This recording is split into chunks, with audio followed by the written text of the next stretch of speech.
शिवदेवी पुत्रं श्रीनेमिनादं यदुवंसतिलकं मृदुकोमलाङ्गं भवमुक्तनादं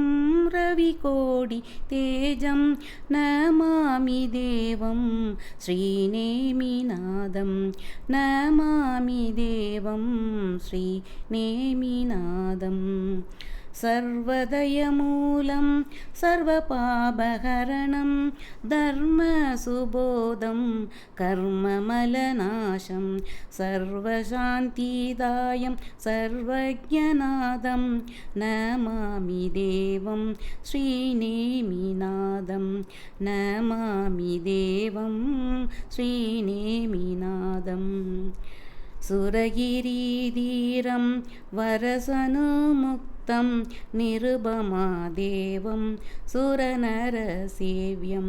वरधर्ममूर्तिं मरुनाभिमुक्तं नमामि देवं श्रीनेमिनादं नमामि देवं श्रीनेमिनादम् शुभमदीकरणं यदिपदीचरणं नेमिजिनचरणं शिवसुखाकरणं भवभयाकरणं भवजलाधरणं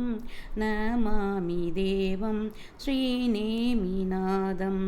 नमामि देवं श्रीनेमिनादम्